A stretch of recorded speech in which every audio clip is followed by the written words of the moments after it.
Good morning, everybody, and welcome back to the Anita podcast. My name is Anita Bass, your host, and this episode is proudly brought to you by Awake Tours, the greatest company in the whole entire universe, planet, fucking galaxy, undeniably.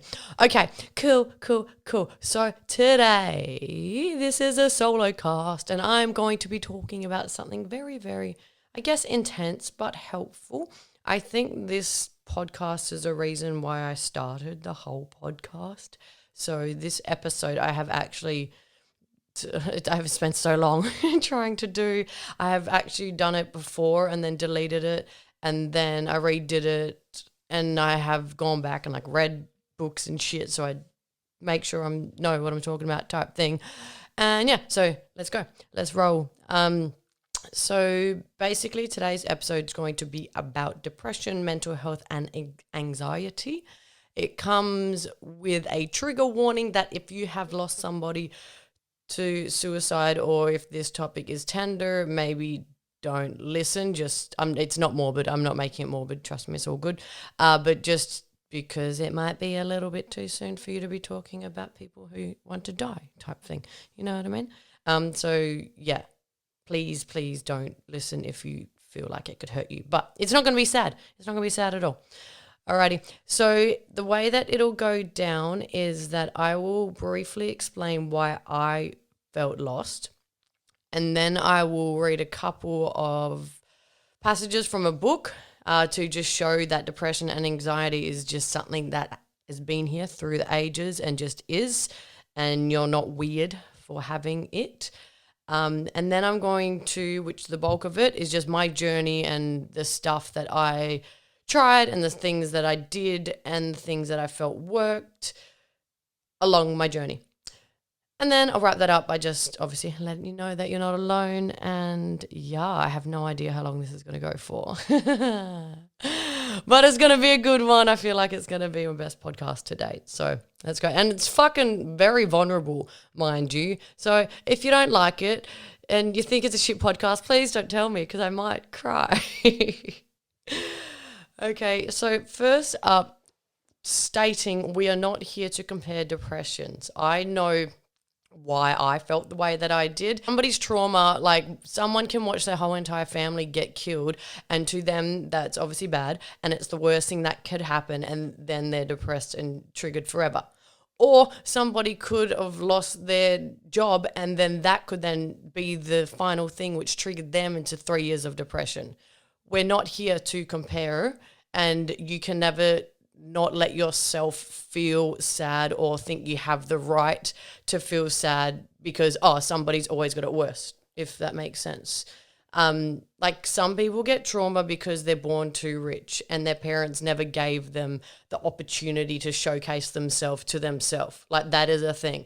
So yeah, so we're not here to compare people's, and if you hear mine, which in retrospect isn't really that bad, and you're like, oh my God, mine's so much worse, then that's fine. Or if you hear mine and you're like, whoa, I don't have the right to feel bad because mine wasn't anywhere like that, then that's fine as well. You know, we ain't here to compare. I guess my pivotal point of depression was from the ages of 20 to 21 after I'd gotten back from living in Canada, but it was just a really, really hectic time.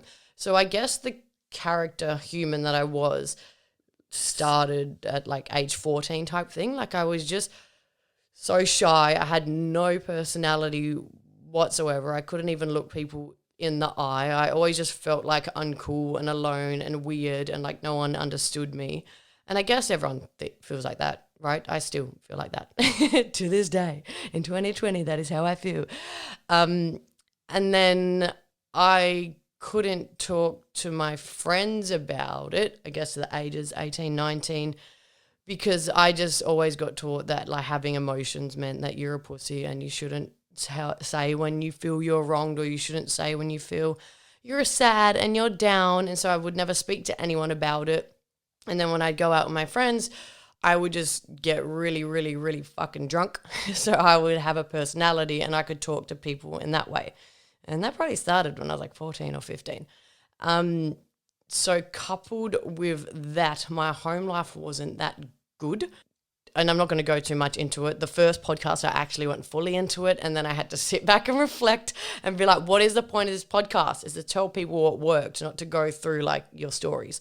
You know what I mean? So all I will say is that my dad was just like, he did the best with what he had at that time, and I thank him for all that he did to me. But he was abusive towards us physically and emotionally.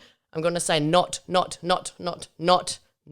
sexually, not. And I drew that in because that would be a very bad thing for people to confuse. Not.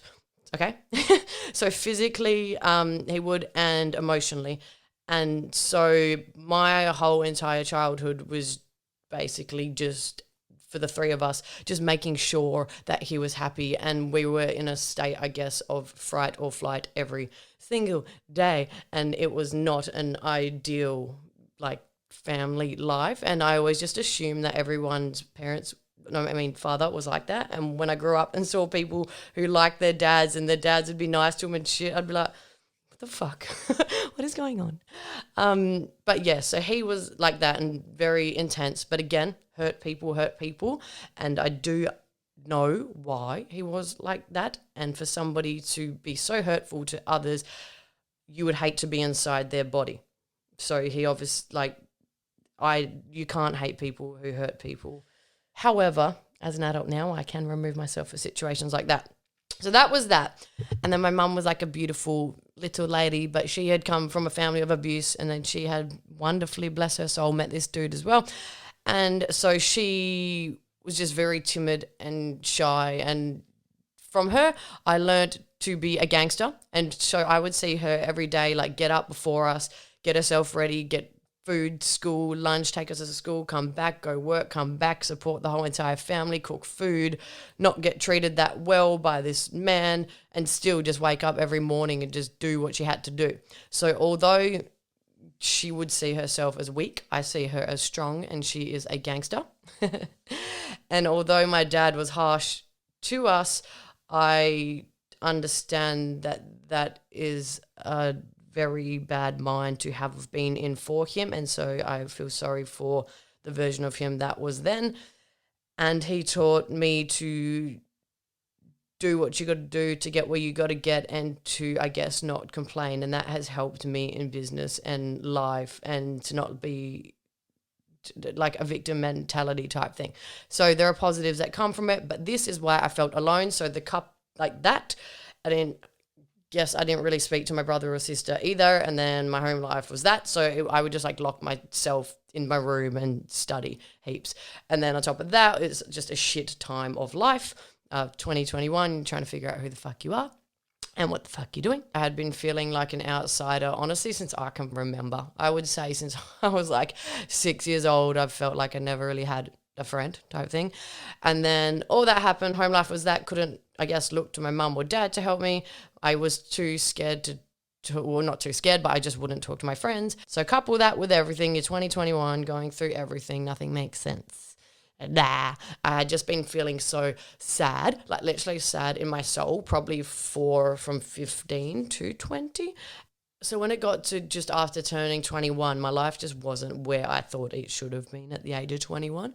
And then I remember it just was just like the epitome of the hole, just the morbid hole of life. And I would just be so pissed off every day when like I'd have to wake up, and I'd just be like, I don't know how much longer I can do this. And I'd just be so angry that I'd have to wake up.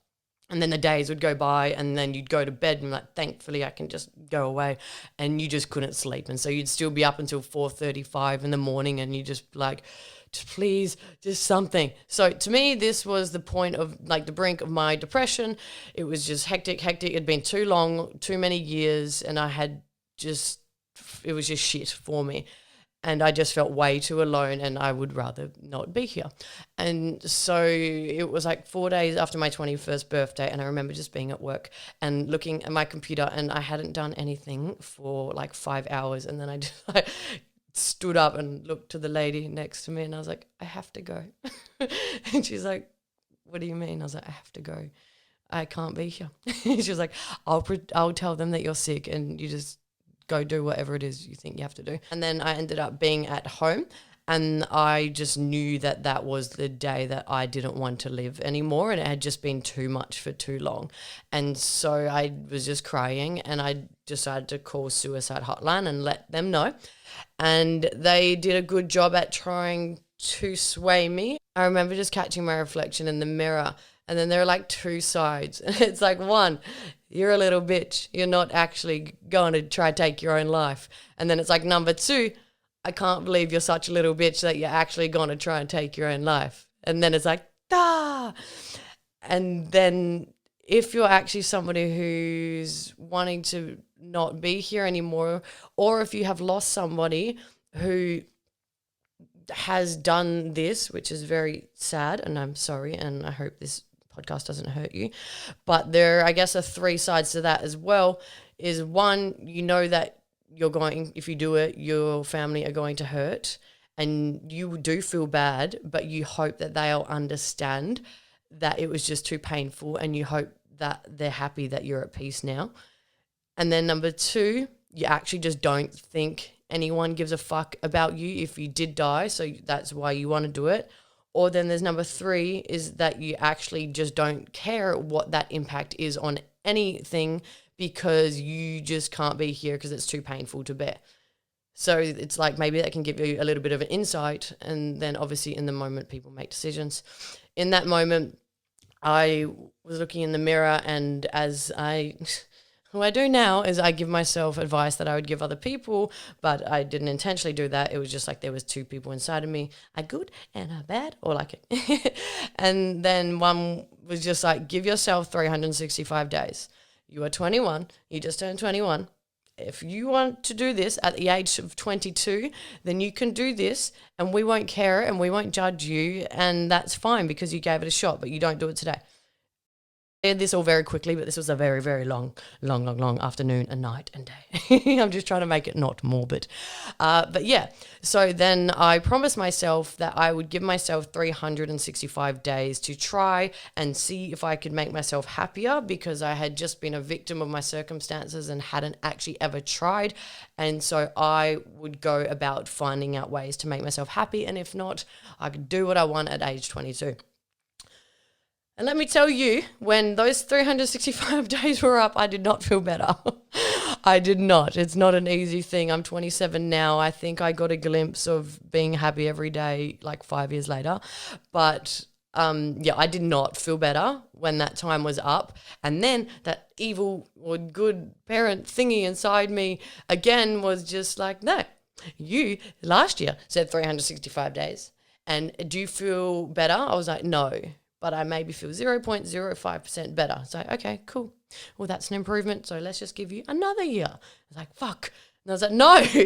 And then I remember I started marketing tours, and somebody had booked it for the second year coming. And I was like, shit, now you can't do anything because you have people with money in your bank account, and you can't leave like your sister or family with the business because you haven't taught anyone how to do the business. Yeah. And so it would just make me give myself another year. Yeah. I guess that was just like my little thing. And obviously I felt alone, and everyone feels alone, and everyone thinks they're the only ones with their problems. You go through a heartbreak and you think you're the only one who's been hurt. But how the fuck do all these love songs come out? Other people have been hurt as well. So yeah, feeling definitely alone. So this is going to bring me into my next topic, which is just reading a couple things. To show you that depression and anxiety is just a thing. As I've said before, your body's job is to keep you alive. It's not to make you have a smile while you do it. It does not care if you're happy. That's a job that you have to do. Okay? So, Rollo May, he was born in 1909, and he said about like looking into depression and anxiety. And so that's whack. He referenced like Shakespearean ages and that, and he's like, oh my God, they have the same stuff as us. And now it's like, bro, it's been so long since when you were born, and it's still the same, and people still think they're the only ones going through this. There is a study based on the widespread drug addiction in students in New York City, explaining, I guess, why, saying the human being cannot live in a condition of emptiness for very long. If he is not growing towards something, he does not merely stagnate. He then puts up and loses potentialities. This turns into morbidity and despair, and eventually into destructive activities. unquote, which is very true. Think about you. If you're feeling empty and everything, it's not just, I feel empty. It then leads into depression, anxiety. Oh my God, I suck. It's not just, I'm stagnant in life. It gets really fucking evil in your own head. The experience of emptiness rather generally comes from people's feelings that they are powerless to do anything effective about their lives or the world that they live in. This accumulates for a long time, and basically he hates himself, namely his conviction that he cannot act as an entity in directing his own life. He cannot change other people's attitudes towards him or effectively influence any of the world around him. And soon, since what he wants and what he feels can make no real difference, he gives up wanting and feeling. And ultimately, if this is not corrected, this results in you blocking off the most precious qualities of a human being, which is feeling, which is living in the void, which is hating every single living second of your life, which is wanting to not be here, which is hating waking up, which is wanting to be asleep, which is would rather be dead than here. And a lot of people live like this, okay? So I will now go into talk about things that have helped me. So I want to address two things. One, I obviously am not a doctor or a scientist. So in this way, I don't want people to be like, no, it's different. I was born with depression and my chemicals, I've been told, like I'm just talking about general consensus. I know that there are some people who are born with chemicals inside their body which are imbalanced and actually have this on a more severe level. I'm not talking about that, and I'm sorry. And number two, I haven't tried depression tablets. If you have, that is your path. I just knew that I wanted to look at some other alternatives before doing so. So just because I haven't listed depression tablets in here, I don't want you to feel less than because you are, or I don't want you to judge me because I haven't tried it yet, okay? And because of my childhood, I got diagnosed with complex PTSD, which basically means like you live in fight or flight all the time, and you either go either way. So you either go fully intense and you're like, and a nutcase all the time, or you just go down, which is like you just completely numb everything and normalize everything, which is what I did until I've realized that's what I did. And now I've tried to bring it all back. There's a lot that goes into becoming a human, my friends. So what I'm doing here is I am raising awareness so you guys can see maybe some things in your life that you haven't thought of, which are obviously making you depressed, right? Because often I speak to people and they're like, oh, I'm so depressed, I'm so sad. And it's just like, well, let's look at your life. You hate your job, you eat shit food, you don't drink water, you don't exercise, you're talking to people who gossip, you don't have any friends who have your back, you're filling your mind with TV bullshit. Why would you not be depressed? That is like putting a cake in the oven and following the recipe. You're going to be sad as fuck if that is your surroundings. So why don't we look at those and try and change them? Because you have a right to feel depressed. Don't feel bad for feeling sad when you have all the things around you which are there to make you feel sad. You know, so the things that I am saying, it may be just little things like the conversations you have with your friends or with yourself.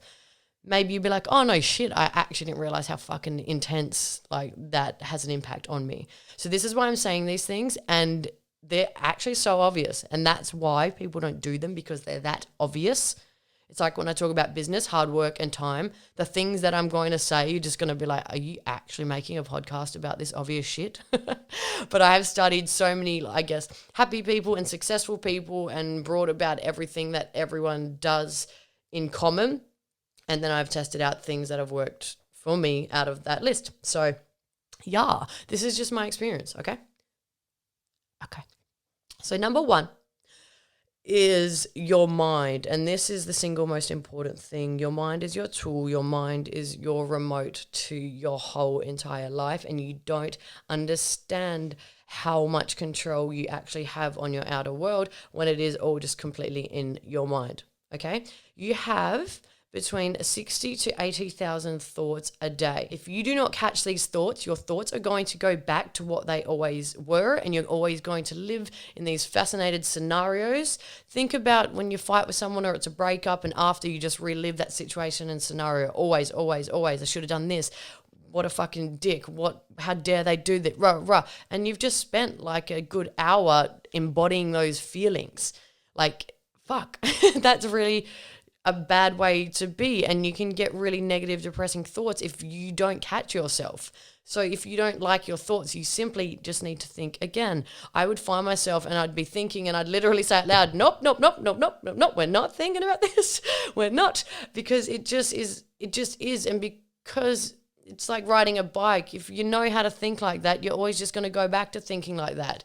In the mornings, I'd be trained to be like, fuck, I hate this, I hate this, I hate this. So for me to wake up and be like, dude, it's actually all right out here, I would actually have to wake up and just stop. And I still have to do this every morning, actually like think again. Nope, that's not the thought we're having.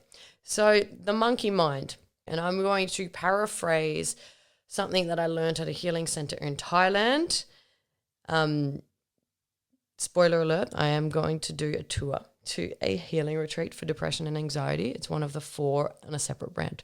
Anywho, so I will rephrase this. So a monkey mind, obviously your head, your thoughts just going off every single second of the day. You need to control these. So 60 to 80,000 thoughts a day. So think of it as a literal monkey, and you are awake, and the monkey does have a flash torch in its hand, and you are reading a book, and you are telling the monkey each line that flash torch has to highlight. Line 1, I'm done. Please go to line 2, I'm done. Please go to line 3, I'm done. And then you fall asleep. And then the monkey just starts swinging around the torch wherever the fuck it wants, to the roof, to the floor, to the side, da-da-da-da-da-da. That is your life. That is your brain. Unless you literally say, this is where our thoughts and our energy is going into, you're going to go everywhere else in those 60 to 80,000 thoughts, and you're going to revert back to the things that you always have reverted back to. And if you're sad, it's going to be sad things that you're reverting back to. So when this monkey mind takes place, it's really simple and it sounds stupid, but you literally have to intercept that thought and be like, nope, we are not. Change it. Okay? And there are lots of different ways to change it, and we will list this as well. But number 1 is just to really catch yourself and know that your mind is the controller to your life. Okay? Think about the little things that you say to yourself. Like if you're stuck in traffic, like I used to be like this, and I see people like this, and it's just the little things. Like if someone cuts you off, you're like, oh, fucking wanker. Oh, fucking waiting 10 minutes for this. Oh, fuck. Like that shit is so exhausting. That is so exhausting. And those little things which people every day, little things. Oh, the fucking coffee machine's out. Oh, the fucking red light. Oh, the fucking, like that just makes you a hostile shit human. And when you're around people, you just you're like a brick of negativity, right? And these little things are the things that you need to catch, because they're the things in your everyday life that you don't know. When you're driving and someone cuts you off, oh, fucking cunt. But no, brother, I am driving my car, my $1,000 car to my job, which I have the absolute honor of going to, because in some countries people are getting sex trafficked right now, and I might be 5 minutes late, but I'll tell my boss that, and that's fine, as I'll wear my brand new clothes and have the coffee that I can afford to pay for and blast the music that I do like, and there are not people with guns at the stop signs ready to kill me. Like, it's actually not that bad of a day, but instead you're like, oh, this fucking cunt cut me off. And it's like, that's 2 different worlds. That's 2 different people. And again, I used to be person number 1, and now I'm person number 2, and everything is better and nothing has changed but my thoughts. Think about your thoughts controlling everything. When I try and get embarrassed about shit, to say you're at a bar, and you can go to a club by yourself, but that is something that would actually make me embarrassed. I don't know why. I just wouldn't go to a club by myself and dance, because I wouldn't. If it was like a set event, yes, but just I'm going to Metros on the weekend by myself, I wouldn't. Okay, cool. So I'm standing at the bar and I am by myself, and I took myself there, and I know that. In my head, what's going through my head is, this is so embarrassing. People are looking at me. People are staring at me. Oh my God, they know that I'm alone. I'm a loser, blah, blah, blah.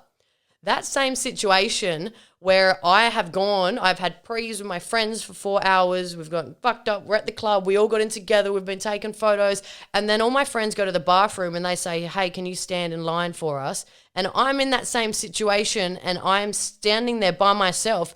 My brain isn't thinking what person number one was. My brain is like, I have my friends, I'm just here, and people walking past, I'm giving them a wave, hey, have a good night, which is not the type of person I would have been in situation number one. And ultimately, to the outside world, what has changed? Nothing. I could have been with my friend in situation number one, or me waving saying hello could have been the Anita who took herself to the club by herself who was embarrassed. Nothing changed to the outside world. Everything changed in my inside world because I knew and I changed it. So you can change and flip situations. I would do that when I would vlog and I'd feel like a fucking loser talking to a camera, and I would be like, oh, Anita, stop caring. And would you care if your job was to be a professional vlogger and you made $1 million a year? Would you care about these people's opinion? I'm like, no, because that's my job. And so I would just start vlogging like that, but they don't know any different, you know? So back to thoughts, social negativity as well, just the little thoughts, like you get in an elevator or when I'd work in an office, they'd be like, oh, how are you? Yeah, good. Yeah, good. Oh, I'd be better if Leanne used the right template. Oh, yes, fucking Leanne. Just the social negativity that people do because they're awkward, because they don't know what to say. That shit you need to stop as well, because that will hurt you. And also just asking yourself why you have a problem with stuff, or if you still have a problem with stuff. Like if you're at a restaurant and your food takes 15 minutes, you're like, oh my God, it's so slow. Do you actually have a problem with that intensely, or is that just something that you've always done? Because I grew up in such, I guess, a negative household, there are a lot of things that I brought into my life, and I was like, I actually don't even care. That's not even the way I would react. I don't give a fuck. Why am I being a bitch? Like, I don't care. So yeah, think about stuff when you go to complain. Do you actually care, or catch yourself? Or is it warranted you complaining so intensely? Your food is 15 minutes late. Cool. For the meal at the beautiful restaurant that you're about to sit at with your friends that you can afford to sit at. Okay? It's not that bad. Yeah? Next part of your mind is a lot of you put yourself down, which I have spent a lot of time doing as well. So this conversation in your head is so bad and so evil and so satanic. If you have been in an abusive relationship before, you have someone who's fucked your life up at the extent of them telling bad things to you all the time. You know what it's like. Imagine someone every day like, you suck, you're ugly, fuck you, you should be ashamed of yourself. For a lot of us, we do that to ourselves, and that is damaging as fuck, and you don't think you have the right to be nice to yourself because you've taught yourself that you fucking suck so badly through this whole entire life, okay? I'm 27 this year, and if I spent 27 years doing fucking anything, if I spent 27 years doing tennis, I would be the best tennis player in the globe, okay? In the whole entire globe, I would be the best tennis player. So if I have spent 27 years negatively telling myself that I suck, I'm ugly, I can't do anything, I'm hopeless, I'm pathetic, I can't do this, I'm really good at that. And my body and my brain knows that, okay? So understand the damage that you're doing to yourself when you are putting yourself down all the time, every day. When you do something new, oh, I suck, this sucks, someone else can do it, not me. Stop it. Be nice. Love yourself. And when I was in the brink of all my depressions, I would make myself give myself advice as if I was my friend, as if a friend had come to me. And I would take that advice, or I would treat myself as a baby Anita, little, like 10-year-old who felt scared with her like family and just wanted to be loved. And I'm like, what would you tell that girl if she was growing up and you knew her past? I'd tell her this. Okay, well, that's what you're going to do. Cool. So that's a little bit on the power of your mind. Next up is be the person that you want to be now, and be the person for everyone else. Why not you? So the way that you act is mirrored back to you in a random way. And let me use an example. So when I used to be shy, I would go out. Say I'd join a dance class. I would join a dance class. I would go there. I'd do the dance class. I'd put my head down. I'd be embarrassed. I'd come home.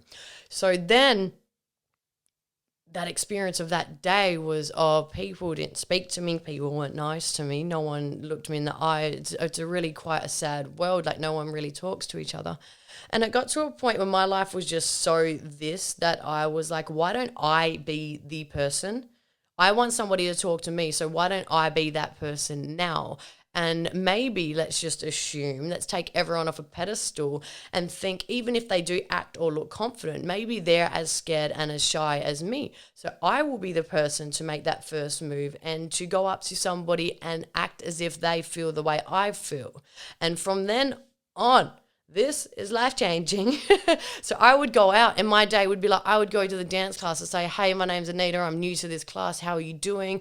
Oh, okay, cool. All right. And I'd speak to this person and then I'd introduce those people to each other. Then they'd get chatting and then the class was good. And then people would like notice that we were chatting. So then we'd get someone else in. And then if somebody made a joke, we'd laugh because we'd feel comfortable and we'd be friends. And then you'd be all together doing that dance class. And then I'd go to the shop and I'd feel uplifted and I'd feel the same. And the checkout lady would make a joke and I'd respond instead of putting my head down and be like, this is awkward, right? And so being the person now and being the thing and putting out the person that you would want everyone else to be actually creates that for you and fills you up. And then in turn does everyone a favor around you because they get to have somebody who is that person. Does that make sense? Yeah. So why not you?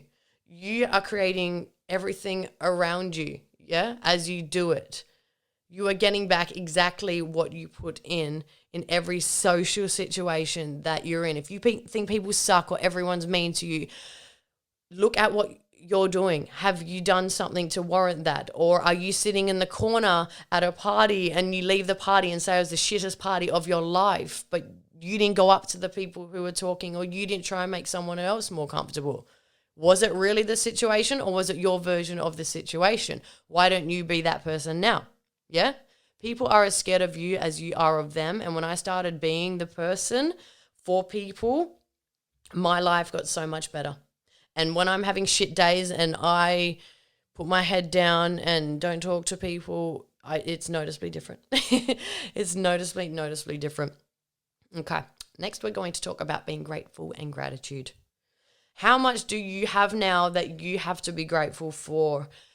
To this day, I get up and I write 3 things that I'm grateful for, even if that is my house because I have shelter, my body for allowing me to train this day, and the water in my fridge. Like, to be grateful is to be thankful for things that you have now and that you will get in the future. So many people just think about what they don't have. And I know it's obvious and this feels like some woo-wah bullshit, but it's fucking not. Like, so many people, I don't have this, I'll be happy when I get that new car. And oh my God, I can't believe I have to drive this piece of shit. Like, and as I've said, like my examples with the restaurants and everything, you have so much to be grateful for. Stop being fucking negative over nothing. There are people whose lives, and this, as I said, everyone's on their own journey, but there are people in way worse situations at this current point in time, man. Like, they're watching their families get murdered and they're fucking being beaten to a pulp, and you out here complaining about anything that pops up, okay? And I used to be like this just because I just never caught my thoughts, and I just never realized that I was negative as fuck and I didn't know it, and it was affecting me in every way. And so an example would be when I would get up to go training. I got a PT at one point and my coaching was at 5 a.m. because it's the only time I could do. And it would just be negative. Like, I hate getting up. It's cold. Oh my God, this sucks. Now I have to go train. You know how fucking hard it is to train. It sucks, man. I'm done. I'll drive back or now I have to go to work. And then I was like, well, settle down, hun. And then I tried to change my mind about that and everything. And then also in this time, if you're listening, shout out to Brian, you motivate me.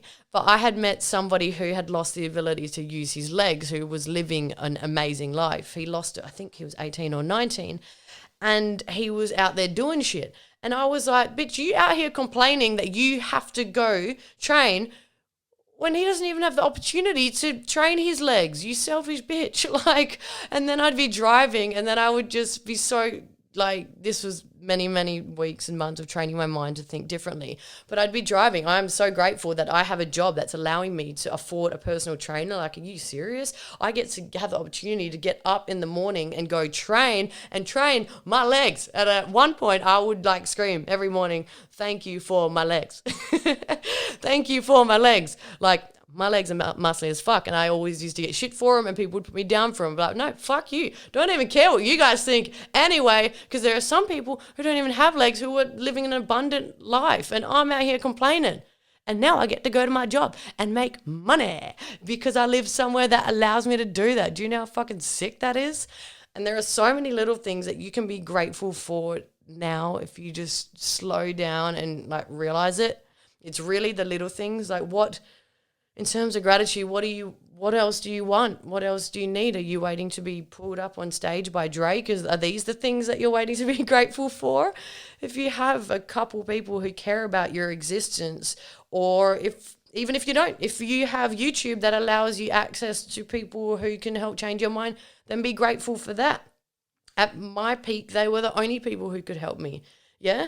There are so many little things that you can be grateful for now, and if you can't start to begin to think of them, start to begin with not being ungrateful. Just stop being ungrateful for everything and hating everything, and really catch the negativity that you're putting out there, because that obviously shapes your life and your time and your interactions and your relationships. And if you're the person who, when people come to you, all you're doing is morbid and bringing them down, they're going to stop coming to you bit by bit by bit. And then you're going to think the world's a worse place because everyone hates you, but it's not. You have just put this out. So catch it if you can. And you can.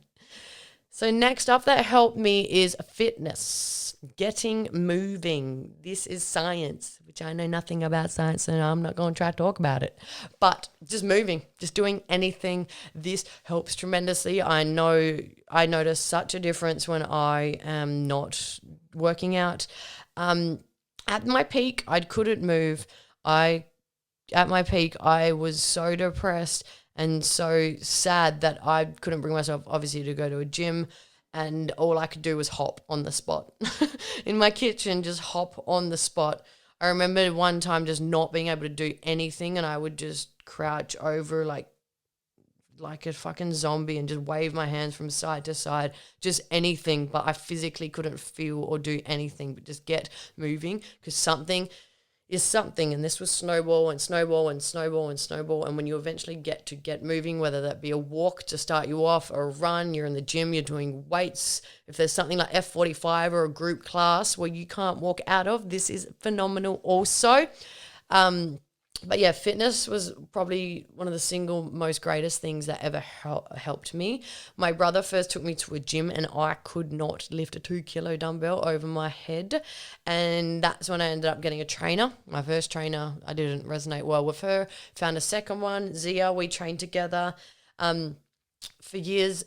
And this helped me so much. So little side thing, I ended up competing, doing like bodybuilding competitions, which I'll do a podcast on, which I won. Yay. Don't say that for praise, but I say that because I thought winning would make me happy, and it didn't. It did not make me happy. It was just another goal that I set to try and avoid the fact that I was fucking sad.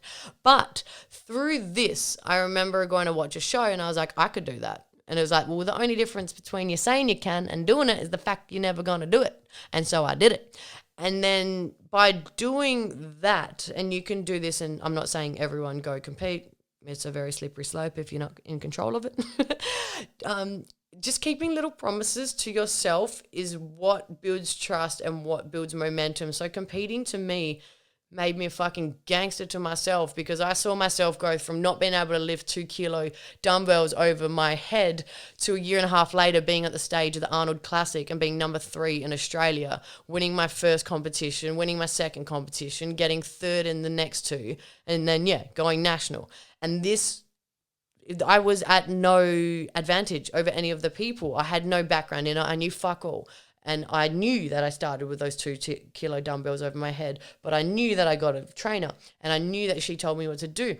And I knew that I got up every single day at fucking 5 a.m. and I trained. And I knew that I stuck to my diet. And I knew that I drank my water. And I knew that I did the stuff that I had to do to become the person who I wanted to be. And that over time created confidence in myself through these little promises, through these little bits of trust. And that single-handedly was a huge catapult for me. You don't have to compete. Maybe it's the gym for you. Maybe it's you doing your art projects. Maybe it's you finally starting to write a book. Maybe it's you getting up and enjoying your job. But by keeping little promises to yourself, you feel so much better than when you are like, oh my God, I'm so overweight and I hate my life. And then you find yourself like 5 packets of chips deep and 3 chocolate blocks and you're like, now I feel worse. So keeping little promises to yourself is so good in confidence building and creates momentum to help keep the depression and anxiety down, because you now have control over you and you've got you. Yeah? You've got you and you can control you. This is like a side note from a book, but awareness and being aware and all these little things, people think it's like fluffy stuff that they don't have to worry about. But think about when you were first driving a manual car, it was like, da, da, da, oh my God, oh my God, oh my God. And now you just do it and it's second nature. That is the same as awareness and understanding why you do what you do and understanding what you should do to make that pain less for you and to help ease your depression and anxiety and your emotions. Similar to driving a car, just being aware. Now, instead of freaking out or having a panic attack and be like, oh, I suck, I'm dumb, I'm stupid, everyone hates me, oh my God, I have control of me, of my vessel, of my car, which once originally was me freaking out, changing the gears and the foot pedals and all this shit. I'm like, no, I am aware. It is not just me. I am reacting to my situation, but I'm in control. If somebody does or says something that trips me out, it would trip me out for weeks or years or whatever. But now I can notice, fuck, I'm being affected by this. Why am I being affected by this? Why? Why is it affecting me? Let's look at that instead, because this is triggering me for a certain reason. Now I am aware, and that is, I guess, if you want to go into it, like waking up and not just being asleep in this world and just being a product of what you have grown up to be. Do you know what I mean? You are taking control of your life. It is on you now to act the way that you would react if you were the person who you want to be, not the product of how you always have reacted. Do you know what I mean? Because that hasn't gotten us very far, has it? Yeah? So that's what being aware and waking up is you will still react the way. People will still do dumb shit or say dumb shit, or I have been wronged tremendously and it hurts a lot, but now I understand why and I can control it instead of letting it eat me up into a demonic state of depression where I feel so hard done by and I am a victim and it just takes over my life because these people and these things and these situations do not deserve to. I posted something today about it too, but like they don't deserve to. If somebody wrongs you or if something depressive happens and triggers you, that person or that thing doesn't think about you anymore. They're chilling. They're doing them. They don't give a fuck. They've moved on. You are the one living in this thousands of days of depression and mindfuck and anxiety and hard done by because of that, because of your reaction to that. It is sad. It is very, very sad and it is wrong, but we now have to take responsibility for us to be awake, to understand why, so then we can control our body and our lives. Okay. So next up is cold showers.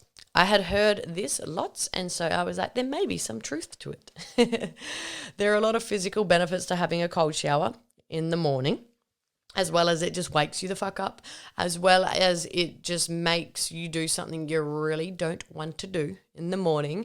And, well, I do 30 seconds to a minute because you don't want to have a shower for longer than 30 seconds or a minute when it's freezing.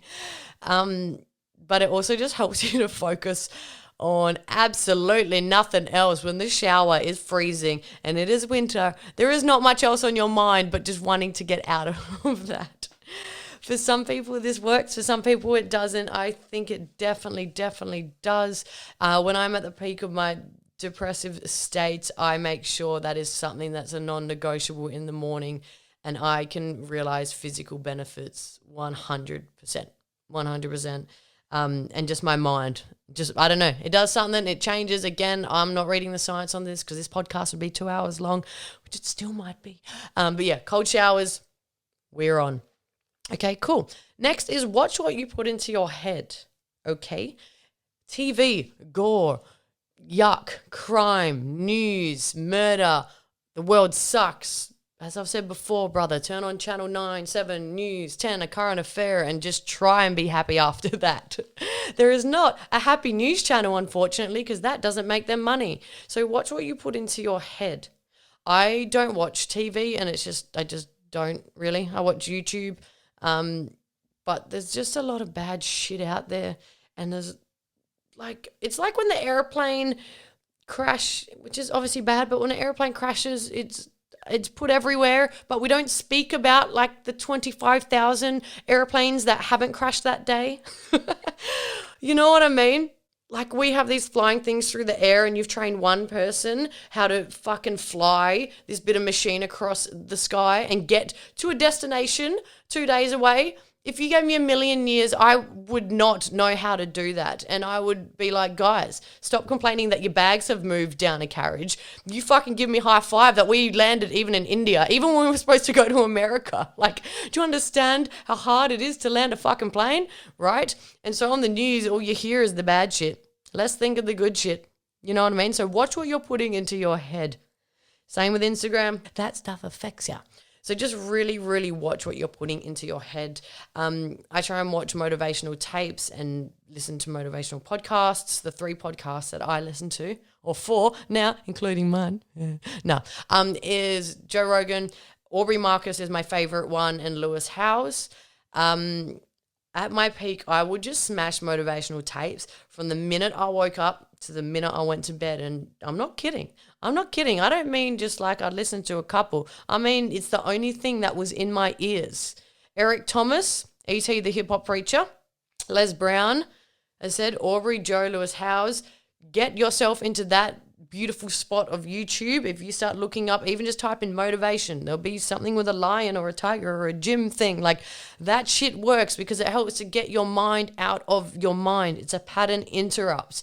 What you're putting into your head, if you're just looking around, oh, this sucks, especially in the beginning when you are super vulnerable to your old ways and everything is negative and everything sucks and you suck and you've been so wrong done by. It is important that you smash good shit in your brain at all times, and sometimes you can't get that from the people around you. I couldn't. I also never asked, so that was my bad. It's not fault of their own. But I would find all my leaders and thought leaders through YouTube and just smashing that. Oh yeah, and Elliot Hulse as well. He was dope. And there are plenty more. But yeah, get lost into that hole of YouTube if you can, if it's that bad, dude, all day, every day, until your mind starts changing. Next up, change your mind to I get to. I've been through this a little bit, but yeah, same thing, get up for work. Oh my God, I have to go to work. Oh my God, I have to go to the gym. Oh my God, I have to cook dinner. Just literally saying like, I get to cook dinner. Oh my God, I get to be in a house with a kitchen and some fresh food and I get to do that. Bro, that is amazing. I get to go to my job and I get to go and work out. You know, there are people who are on their deathbed now who would kill for a second day. And you out here complaining that you have to do all this shit. Some people in other countries would give their literal left arm for an opportunity for the shit that you're complaining about. You know? I've been in places where these people make what we would make in a day in 3 months. If you told them your stories, they would not believe you. Yeah? So change your mind till you get to. You're very blessed if you actually take a look at it. Yeah? Yeah. Next up, the people you hang around. If they're depressive all the time, or if the conversation goes to depression or sucks or this, watch it, catch it. This affects you. Sometimes you have to spend a lot of time alone. Also, drugs and alcohol. If you're around people who just like to party too much all the time, if your head's not in a good spot, that's a very bad thing to do. Alcohol is a depressant. Drugs just get you stuck in your own head and you come down worse than when you went up. So it's a temporary fix. So be careful. If people are depressive around you, either like bring it up or just remove yourself for a little bit, especially when you're fragile. Remember, we're talking about you have depression and anxiety, and your world is a bad place. So we're trying to pull you up out of this. If you're hanging around with people who their conversations just want to be about this same shit that you're trying to get away from, we ain't doing any good, yeah? And are you gossiping? This social negativity, this person did this person did this. Oh my God, let's pull up this Instagram and take a look. Like, we're all guilty, but if you're doing that more than you're not, like, that's shit. Like, gossiping about people is a good way to lose friends, and saying stuff about people who are your alleged friends who you wouldn't say to their face is whack. So if you're around people who in conversations, they just want to bring up stuff like that, just remove yourself. I would be around a few people, and it was at a point where I just didn't respond, and it was really weird. Like, people would talk and I would just be silent. And it would happen so often because I didn't want to say, like, yo, I'm not talking back, because I just don't want to talk about anyone. Whether I like them or not, it's just a waste of my voice. Even if I fucking agree and I hate them, it's still doing something to me talking shit about them. So, yeah, I remember just until someone actually brought up, like, I realize you just don't talk when we gossip. And I'm like, yes, and we should stop this. So, yeah, watch out who you're hanging around, because it will affect your brain, especially in this beginning phase. So next up is journaling or writing. I suck at this, but it is helpful. Where you want to go, what you want to be. Putting pen to paper is one of the most powerful things. I set my goals and I write what I want and what I'm going to get every year. I have, and I look back on it, and I have done every single thing unintentionally just because it was the thing to do. Yeah. It was like, by March, do this. Okay, cool. Now I've got a guideline. By March, I did that because I knew that I was to do it. Journaling and writing can help to get what's out of your head onto paper, and just to get, I don't know, there are so many thoughts going on in your head, or I don't know if it's just mine. I have a busy brain. I feel like when I think of my mind, it's like thinking of the galaxy, and there are so many stars, and I don't know which star to focus my energy on, so it's fucked. So I find writing stuff out just gets those stars out of my brain for a little bit and allows me to focus on one of those things. So journaling and writing. Next up, food and nutrition. This is so important, and fucking people don't know it. People don't know it. Food and nutrition. So, man, I take it from me, and hopefully I can do a bodybuilding podcast. Because when I bodybuilded, we went back to, you basically reset your body to zero, because you take out absolutely everything, and then you have to reverse diet and slowly bring things back into your diet. So I was at ground zero. And so when I would have things that I used to have, which I thought were real food and stuff like that, I would notice the effect that it had on my body, as if I was a science experiment.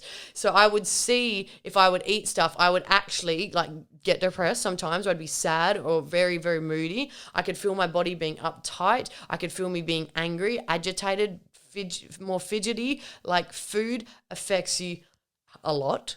Food and nutrition. Water, at least 2 liters a day. If you can, start upping your water. Regulates your brain. Otherwise, you just feel like you got brain fog, and you can brain fog. Water and nutrition. Good quality food. At the moment, I eat, as you always do, I stick to the same type of stuff: sweet potato, pumpkin, bro foods. I fillet steak, chicken, turkey. Sorry to the vegetarians and vegans. I've tried. I can limit my meat. I'm sorry.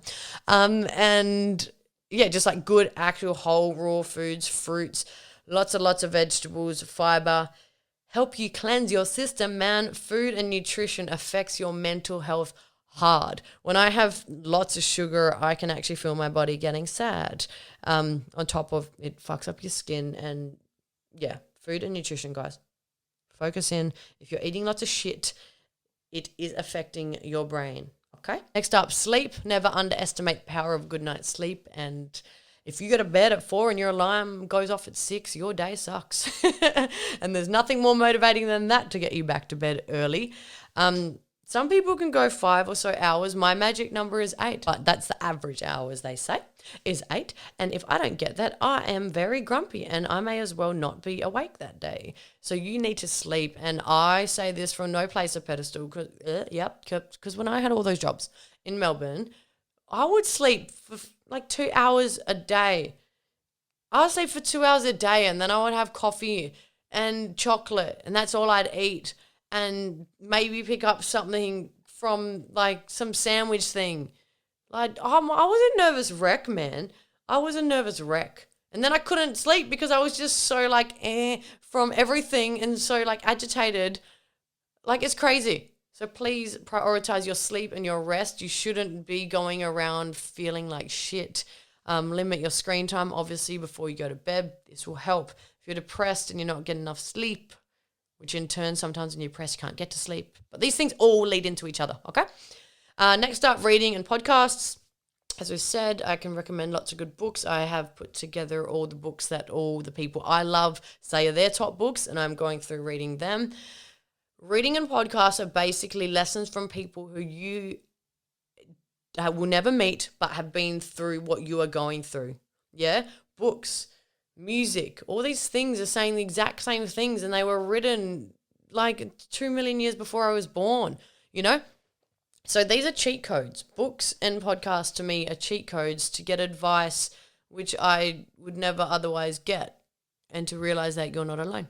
Next up is realizing that you are where you are in life because of you, and taking 100% full responsibility for this. This is the single most important thing you will do for yourself. Okay? I posted something about this today. If somebody punched me in the face, that's my fault. It's done, whatever. Because why not? Because if I spend the next week, 2 weeks, 3 weeks, I can't believe they punched me in the face. I don't know. They can't believe they did this. Oh my God, they're a bitch. It doesn't affect them anymore. Okay? It's like, I remember a quote from when I was like 18, if holding on to anger is like holding on to a hot coal, it's just going to burn your hand. Like that, the person doesn't know. The person doesn't care most of the time. Yeah? So you admit where you are in life is your fault, the good and the bad. COVID happened to me. It's my fault. It just is what it is. I was the person who put myself in a position. I made awake tours. If it wasn't for awake tours, COVID wouldn't affect me. Really? Like, so it's my fault. We can trace that back. It's my fault that I created a business that could get fucked up by this virus. So it's on you now to figure out how we're going to go forward. It's on you now to figure out how we're going to fix this problem. Because me sitting here blaming other people, whether warranted or not, because sometimes it is warranted. And that's another thing for another podcast about people wronging you. People do fuck you over sometimes, and you do have the right to say, fuck you. You hurt a good person. You do have the right to say that. But staying in that place of self-pity and poor me for too long after you have expressed and helped yourself out of that is only doing yourself harm. It is not doing that person harm. They don't care. So you have to admit that where you are in life is because of you, and that takes away everyone else's power over you. No one can touch you. No one can affect you. It is your fault going forward. You may be bankrupt today, but how are you going to go forward? Okay? Next up is get still for a little bit. And this is something which I find very hard. Even just going one day without your phone, or just limiting yourself to not using your phone until 4 p.m. or something. Dude, I went one whole day without my phone, and I felt like that day had 46 hours in it.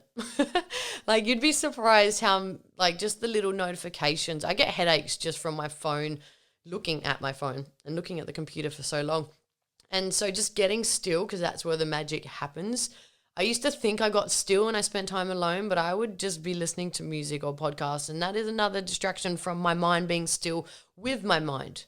My greatest creativity or my greatest intuition of where I need to go forward comes from just sitting still and just being like, okay, and just thinking it through. So if I could give advice to my younger self, it would be get still for a motherfucking second, because I did not. I did not. Next up is breath work. Breath work is big to me, so I will try to describe this very quickly. So breath work, I do breath work every morning. There are different types of breath work. So basically the concept of the general is just to stop and get yourself in your own body. Just stop and be you in this moment, and know that you have control of your emotions or anything that's about to affect you in this day. So most breath work, there's so many different types, and that works for that. And then on another side, there is trauma release, breath work, and stuff like this, which is done with the help of other people, which is a different side, which if you have childhood trauma or trauma of sort, you may want to look into.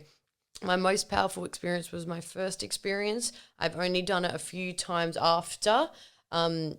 I want to call it shamanic breathwork. I am not sure. I called it an emotional exorcism. I will explain it like this. So when you are hurt emotionally, so say when I was a kid, if dad would be like, da, da, da, da, da, and in me, I couldn't be like, stand up and say like, excuse me, you're doing something wrong to me. Please don't do that. I couldn't do that. So instead I'd be like just hold it all in. Like that shit has to go somewhere and it goes inside you and it gets caught up and your nervous system and your body remembers the pain. Your body knows what you've been through, okay? So this,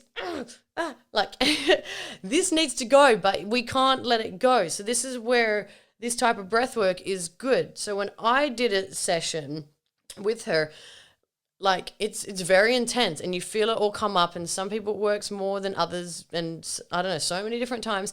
But even like you get clammy, your fingers clench, you get angry, you can cry, like you punch shit, and you're just laying there and she's not telling you to do things, and she doesn't know anything about you.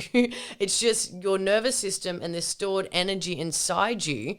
The same as if you broke your leg, you'd mend your leg, but when you broke your emotional anger, shit and stuff happened to you, you just pushed it somewhere and we didn't mend it. So now it's still actually inside you. And I know this might sound whack to some people, but breath work has been huge for two sides. One, for trauma release for me, and for the other, the daily practice of just getting me in me and knowing that nobody can rock me. Yeah.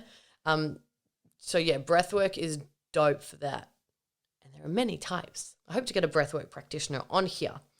Yeah, I know which one I want. Okay, cool.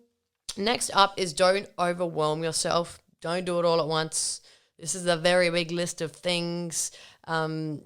Just one or two, or even just catching the thoughts, or even just the concept of you now understanding that you may be thinking negative sometimes, and you may think that you're depressed, very, very, very depressed, and it may be for the first time in your life that you have now got the opportunity to realize it could be your fault. It could be you. And again, I'm not taking away. I don't know your story. I don't want people to come after me with pitchforks and say, you don't know shit. I don't know shit, okay? I'm not saying you don't have the right to be depressed, or some of you have gone through horrific things which I couldn't even dream of, which I won't be able to talk about, yeah? But I'm just saying, to the common depression and anxiety which society faces because you're a motherfucking human and that's what happens, sometimes we bring on way too much of that ourselves. And you may not, or in your life, ever have had somebody tell you or look at you and say, do you think maybe there's some things that you're adding that you don't need to add? Do you think this or this could be solved by yourself? Because I think it might. Have we ever stopped to think, are we the type of person who tells people to like get fucked when they cut them off in traffic, whereas maybe that person's on the way to the hospital to get their newborn baby and they just want to get there? Have you ever thought of that? Probably not. So all these little things, you're making your day that much shitter. Yeah. So let's stop and think. So maybe that's what you take away from this. You don't need to go in and do everything. And I have been doing this all since 21. So was that 6 or 7 years? I don't know. I'm 27. And I go bouts with not doing it. And I have gradually added many things in over time. And so don't overwhelm yourself, because what you will do is say, none of this shit works, but you're just trying to do 7 years worth of work in like half an hour in one morning. Yeah, so don't overwhelm yourself. Next up is, these could be brutal. So stop buying into your story.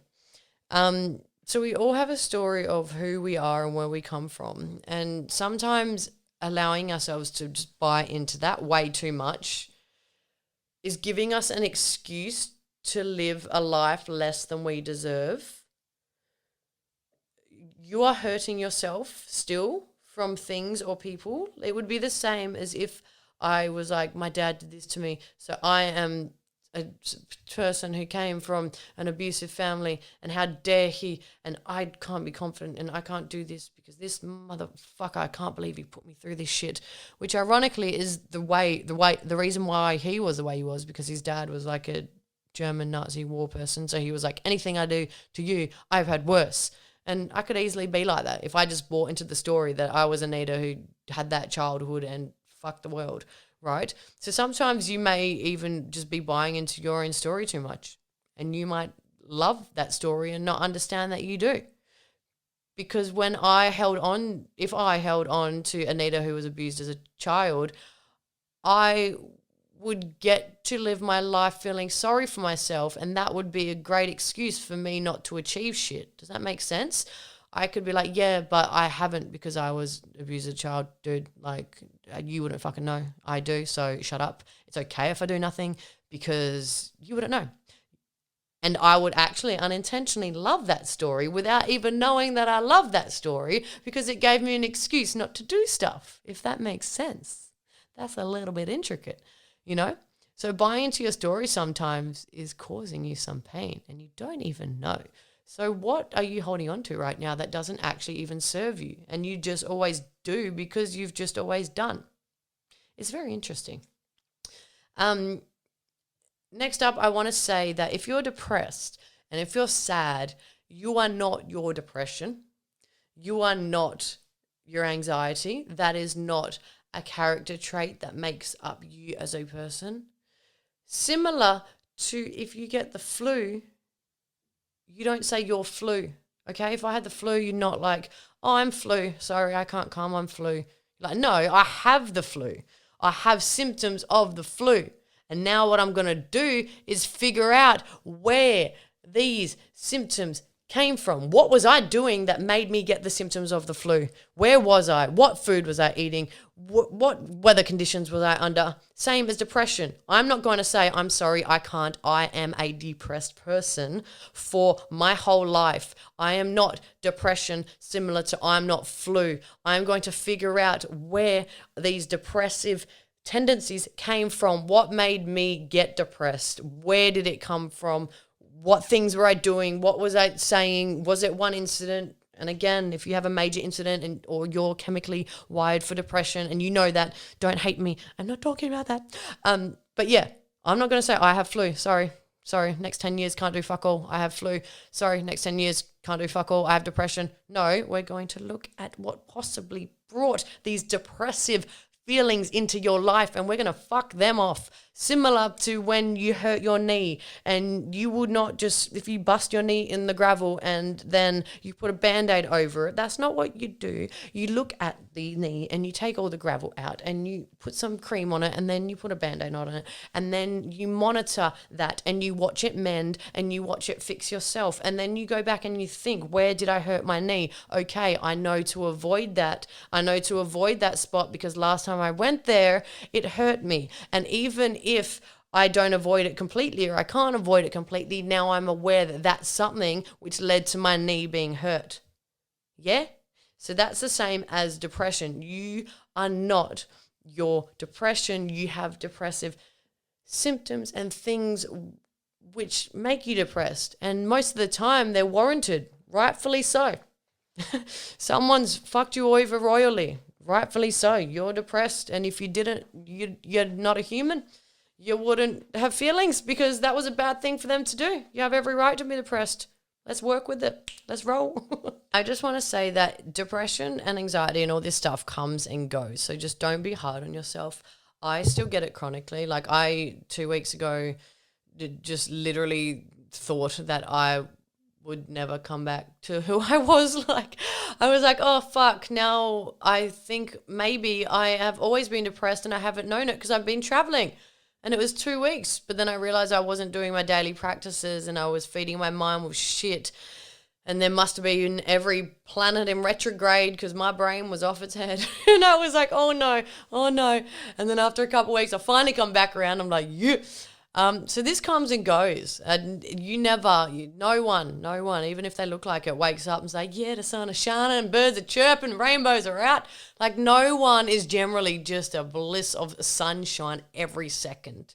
And if they are, like, I envy you because I'm not. Some days are better than others. It is okay. You are normal. You don't just tick all these boxes, crack the code and wake up and just get to live a happy life. But what you do have to do is take responsibility for your life and understand that you can't just look at somebody and say, they're a happy person, look at them, they're so lucky, oh my God, if only I was a happy person, but I'm not, I'm a depressed person, the end. You don't know. And so that's why I guess I'm talking, because people look at me and they're like, oh, you're so happy. You're like the happiest person I've ever seen in my life. Wow, good on you. But it's not me who could be that happy. So that's not the case with me or with anyone or with most people I know. So it is your responsibility to possibly look at some things and bring happiness onto you, because no one's just going to come bring you happiness. And if you think they are, if you think a relationship or someone else is, you're wrong. All that is just covering it up for a little bit, and it's very unfair on that person for you to expect them to bring you all their happiness, if that makes sense. That's how couples fight. I'm sad. It's your fault. My day sucks. My job sucks. I'm taking it all out on you because you're the closest person to me. Okay, cool. Well, we'll remove that relationship. Would you still be sad?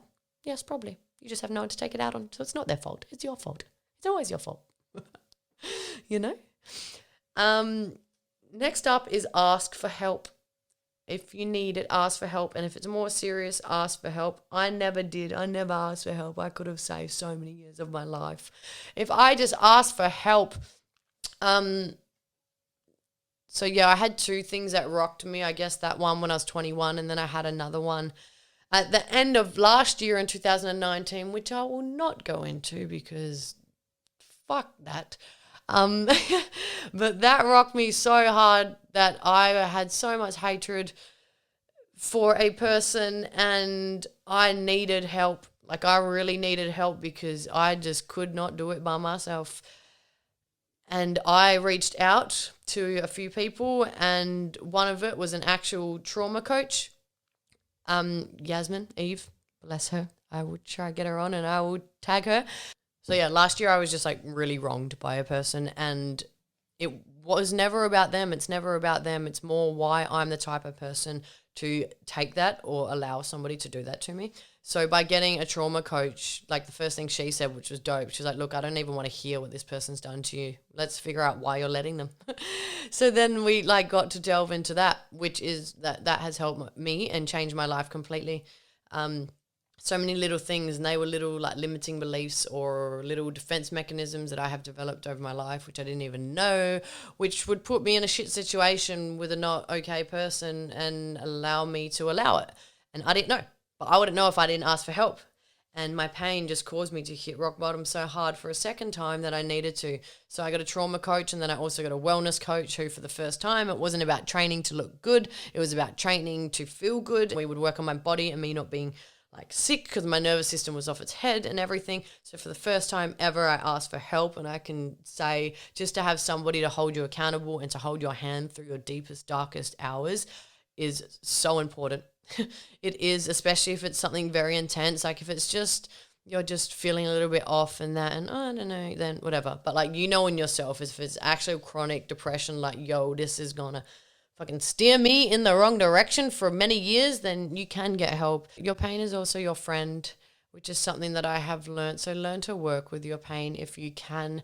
My biggest life revelations and my biggest launch pads into who I will be have come through my pain, through that when I was 21 and then again last year, because you just hit a point where it's like, fuck this, man. Like, honestly, fuck this. This is not it.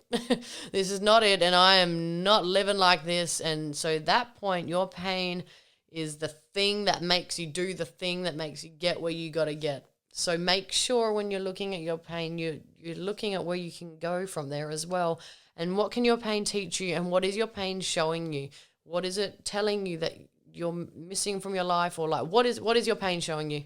And if you can't figure it out for yourself and you haven't tried a few other things, then get help. So nearly finishing up, 2 more points. And one is just, people always ask me why I'm so confident, and I'm not, bro. I'm not at all. And I used to be the shyest person ever. And I still am very introverted, and I'm still very shy, like around my friends and that. Obviously not on tour. It's my job to not be. But yeah. People are like, why are you confident? And I always thought this, and then I read something in a book the other day. When I was 21 and when all that shit happened and I wanted to die, I killed myself, like in my mind, after like I couldn't. And so by that kind of gave me a second chance at life, as if I had. And that's what I read in the book too. To paraphrase it, it was like, So this lady was about to take her own life, and because she lost her relationship and it was so bad and she couldn't handle it. And then as if she had killed herself, what would she do now? Now that she had rid herself of that burden of that life, of what she didn't want and all the pains and the struggles and all the lost money and all that stuff, let's assume that that's gone now. And she didn't have those problems because she killed herself. And now what will she do? And that's how I've always felt. I've felt since I'm 21. I died, I guess, a metaphorical death because I wanted to just not be here so badly that it happened. And then so I was like, dude, this is like a game now. And this is a second chance at this beautiful thing called life. And I can get fucked if I think I'm going to waste it being negative or doing something that I don't like. And so it was like hell blissful to walk through life after that with that realization. But I guess that was also just me letting go of all the things that brought me down and evolution. We leveled up, motherfuckers. All right. So, oh, dude, I can talk shit. Now, my routine in the morning is a thing that I will want to end on. And I say this just because, just to let you know that 7 years deep, it still happens all day, every day. And it's the only way I can do it. So I'll get up in the morning. And granted, I have a couple hours to myself. So I know I'm very lucky in that respect.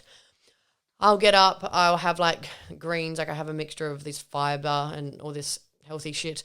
And I will sit and I would do breath work to let go of like built up nervousness still in my system. I know it sounds weird, but I literally have like a karmic debt of nervous system, which is off its head from all the years that I haven't dealt with shit. So I go up, do some nervous system breath work, and then I do some more breath work to just get me in the day. I will read a couple pages of inspiring stuff. I will write down 3 things I'm grateful for. I will try journal, even if it's good morning. Today I'm not going to be distracted. Let's do this, even if it's that. And then I will go and have a freezing cold shower and think about nothing else but that. And then I will train, even if maybe then or maybe in the afternoon, but I will just get moving some way, somehow. If I feel like shit, I will either sit really still and just think and put on some like really like, I don't know, like music you'd hear at massage parlors, like somehow Thailand, like, yeah, I'm not going to start singing, but just some chill as fucking music to be like, no, it's all good. Or if I'm feeling really down, I'm just like, nah, and I'll just put on some like hectic, happy live set and just like jump around or dance around. And then I will start working after that. But I need like an hour or 2 hours just to myself to really just get myself into my day and just to make sure that I am okay for other people. Because I described this to people before. If you're not ready in yourself in the morning, it is like when you're getting ready to go out, boys, you may not relate, but when you're getting ready to go out or do something, I'll use a girl example, and you like know how you want to do your makeup and you know how you want to look and you're in the middle of it and your friends come over and you're like, and you're like, no, just let me get ready. And they're talking to you and they're wondering what's going on. And like, oh, can you get me a drink? Can you do this? Oh my God. And they're talking to you and you're like, oh, fuck it. I don't even care about my makeup. Don't even worry. Okay, let's just go out. And you're like a little bit frazzled from that. Or if, yeah, boys, I don't know, are relatable. You're doing a project and someone's just nagging you like, please just leave me. So that's how I treat my morning so seriously and have my routine. Because if not, and I get up and I look at my phone, it is just, I call it like going to war. Like it is just, emails are never good things. It's never really like, good morning, letting you know, all is well. Like, it's like, we want money, this has gone wrong, fucking COVID's happening, this is on, brah. Like it's fucked. And so Facebook and all that shit isn't much better. And so I don't want to wake up and just have that. And I can notice such a difference between when I do my routine and when I do not. So I do that every morning, every day of my life. And I started doing that while traveling as well. Because if I don't know if y'all would want to even be in my presence. So closing up, just it's your mind, it's your brain, it's your mind. It honestly is. It's all brain power, and it's like going to the gym though. You have to train your brain. You have to intercept those 60 to 80,000 thoughts a day, and you have to unlearn what you have spent. I don't know how old y'all are. Let's say you're 30 years learning something. We have to unlearn 30 years of stuff, man. And your body just reverts back to what it knows, you know? Same as driving a car. You revert back to knowing how to drive the car every time you get in. That's what's going to happen with these thoughts. So you need to intercept and you need to catch your thoughts. And that is the single biggest takeaway from this or anything, and just even do a Google search for how to be happy or the happiest people or the most successful people. Everyone will say the same types of things. It's not rocket science, but it's so simple that we don't do it because we think that there should be a better answer, but it's not. It is completely your brain. Take it from somebody who literally nearly took their own life and wanted nothing more but to die, and then spent the next 5 years still wanting to fucking die. It wasn't the greatest place on earth for me to be alive. It was not. But I still did these things, and it got tiny incrementally better until eventually there was some point where my go-to was happier. Do you know what I mean? It's like when, say, you go to the gym and you work out, there's going to be a very long time where you're not going to see results, okay? And then, say you've been training for 2 years and then you stop for half a year, your go-to when you pick up the weights again, you don't go back to where you started at day 0. Muscle memory is a thing. You go back to where it was when you picked up those 6 months. So that's same with happiness, okay? So you need to train your brain, but in the beginning, it's the hardest because you're intercepting all this shit, which it's all you've known. Excuse yourself for not knowing any better. You've been training your fucking system to do something for so long, okay? And so now we just have to keep repetition, muscle memory, till it's going to get to a point where your normal is going to be a little bit happier than what your old normal was, okay? But your brain is the remote for your life. And if I can do it, y'all can do it. Yeah, I come from a not okay, broke ass family. We're all just doing the best we can. Love everyone, whatever. Oh, gee, man. But like, if I can do it, you can do it. How can people look at me and be like, "Oh, you're one of the happiest people ever"? And I'm telling you, like, I'm not really. I've just mastered my mind a little bit better than I used to. And I still, obviously, yes, we go in and out. But how can people look at me and be like, "Wow, you look so happy"? Obviously, I radiate that in some way. But how could I have been someone who was like telling suicide hotline that this was the day that my family never get to see me again? Like, and I know I say it tastefully, but it was a very like intense day. I just don't want to, there's no need to talk about it in the colorful language that I would use if I described the situation. Yeah. So understand that you are not alone. Being depressed or having anxiety is a thing. It's normal. It's normal. Everyone in the world has it. Everyone has doubts. So it's just on us now to help us help ourselves to become the people that we want. And the reason for that is because we deserve to live the best life that we can. You are here for a short time, so why not? Let's stop putting ourselves down. Let's stop calling ourselves ugly. Let's stop saying we're pathetic. Let's just go. Give yourself the same respect and love that you would want somebody to give you, or if you would want somebody to give your friend, you know? Okay, I have talked enough. Yeah. So I love you. You're not alone. We're all in this together. We're all the same peoples. Have a good day or a night or whatever you're doing. I really enjoyed this podcast. I hope it wasn't too much, man, but it had to be said because it's something that I've wanted to talk about for a very, very, very long time and is the reason why I started the podcast. Let's make depression cool. Let's make talking about our emotions and feelings cool. Let's make it okay. Let's make it for people who, I don't know, seem like they're doing all right and cool to bring it to the mainstream, you know? A lot of people get scared to talk because they think that they need to be some hippie on a rock who doesn't shave their underarms, who burns incense every second of the day and puts a crystal into the sun, and that's the only people who can talk about their feelings, but it's not. We here, we normal, we see you, we love you, and we got this, all right? Much love. Mwah. See you next week.